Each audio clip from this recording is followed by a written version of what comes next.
Hello everyone, hope you all are doing great. Welcome back to the second session of the chapter Excerpts from Memoirs written by Pablo Neruda. This is me Sufna Xavier from the Department of English, Carmel College, Mala. So this section entitled The Word is a great paean to poetry. Neruda offers praises to words or poetry. Neruda relishes words, savours them, and fondles them in an attempt at harnessing their poetic potentials and emotions. He is explaining how he touches the words softly in order to extract their maximum possibilities. Neruda is talking like a person who is drunk with poetry.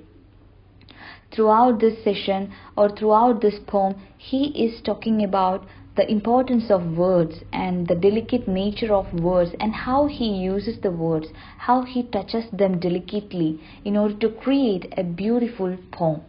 So let's move into the poem. You can say anything you want, yes sir, but it is the words that sing, they soar and descend. I bow to them, I love them, I cling to them, I run them down, I bite into them, I melt them down. So Neruda is beginning this poem addressing someone else. The speaker is addressing someone else. He is saying, yes sir, you can say anything you want. You can express your feelings, your emotions, your ideas. You can say anything you want. But you need words for doing that. In order to express yourself, in order to say something to someone else, you need words. The words that sing, they soar and descend. What is the importance of these words? They are like waves, they move like wave. They rise up and they come down. Again they rise up, then they come down. You may have noticed when you record a song on your mobile phone or on some other sound recorder, how the sound waves move. They move like a wave. The voice modulation is like a wave. It rise up, then it come down. Then again it rise up, then it comes down. So this is how it progresses. In the similar manner, words also, they move like a wave. They have got a wavy motion. They rise up, then they come down. Again they rise up, then they come down. I bow to them, I love them, I cling to them, I run them down, I bite into them, I melt them down. So he is saying that I bow those words, I respect them, I love them. All these words, I have immense respect for these words, I just love them. I cling to words. I depend so much on these words for my beautiful creations. I reduce their number. I cut down their number. I keep my poems short and brief in order to increase its beauty. So I keep the number to the minimum. I taste them and I melt them to create something with it. When you use butter for cake making, you have to melt the butter to create or to prepare a tasty pastry or a tasty cake. Similarly, the poet is melting some words in order to create beautiful poems.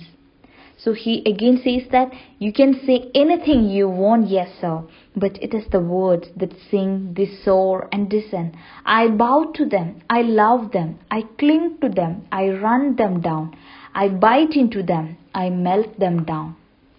So this is how he approaches each word for his poetry.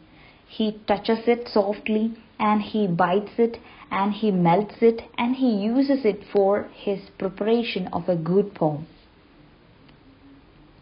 I love words so much, the unexpected ones, the ones I wait for greedily or stalk until suddenly they drop.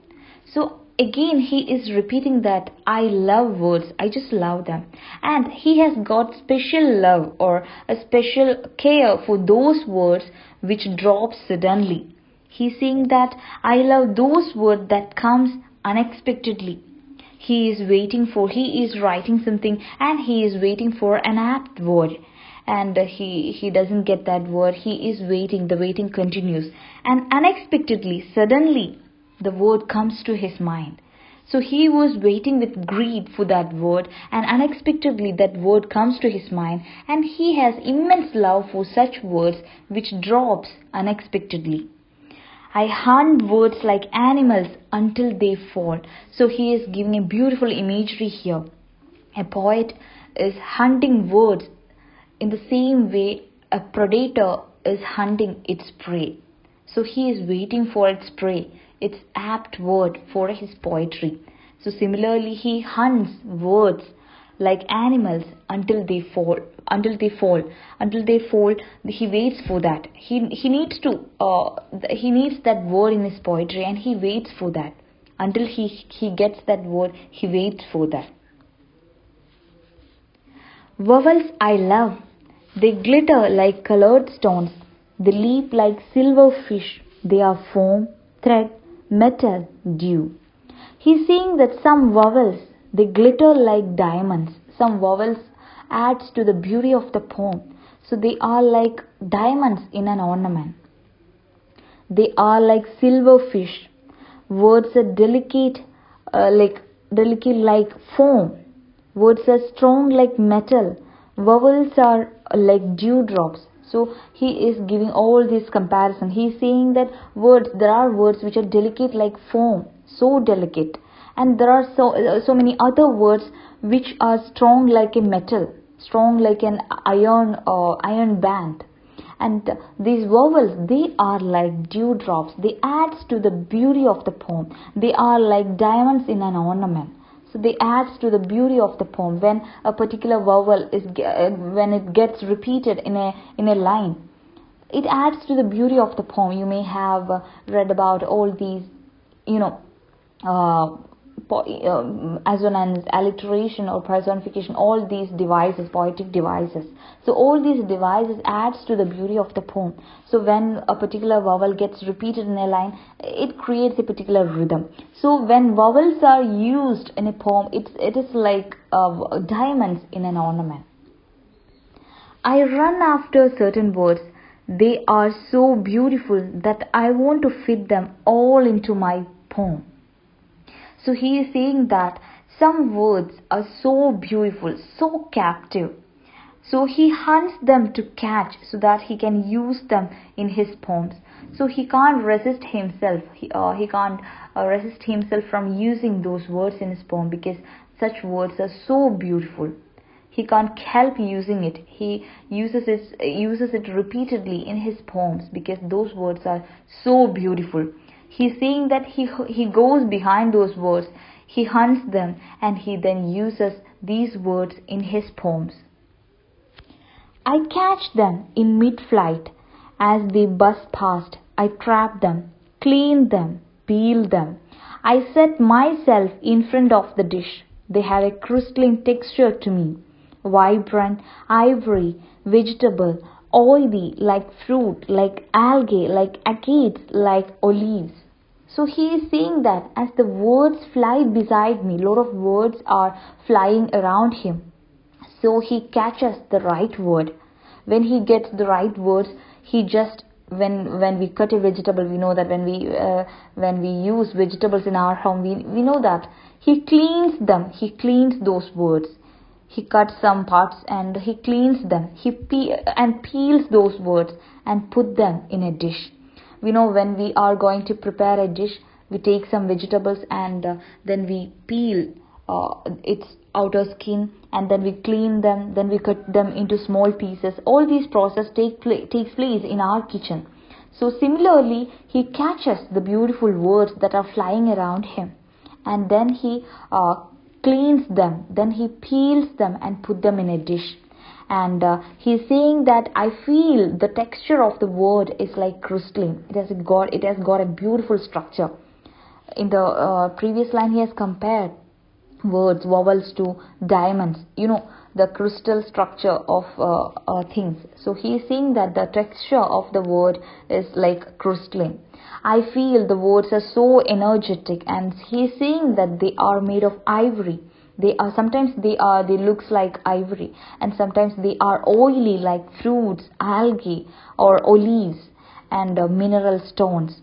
So he gets a lot of notions about these words. Sometimes it looks like a diamond, sometimes it looks like some vegetables, and sometimes it looks like fruit, sometimes it's so oily that it looks like olives. So he gives all his impressions about words. And I stir them, shake them, drink them, I gulp them down, I mash them, I garnish them, I let them go. So he is saying that as if words are like a drink, I stir them. The process of wine making, you might be familiar with the process of wine making. When you are making wine, you have to stir them continuously or regularly. So he stirs these words, and then he shake it, and then he drinks it. And he says that I gulp them down. He gulps it down. I crush the fruits and I decorate them. When we are preparing wine using grapes, you have to crush the fruit. You have to crush the grapes you have to squeeze the grapes to get the maximum essence of that fruit. So he crushed the fruit and he decorated it. Then he lets it go. So he is, in a way, he is comparing the process of poetry, the process of writing a poem, to the process of wine making. He is saying that I stir them, I shake them, I drink them, I gulp them down, I mash them, I garnish them, and I let them go. So this is how he is describing how he uses words in his poems.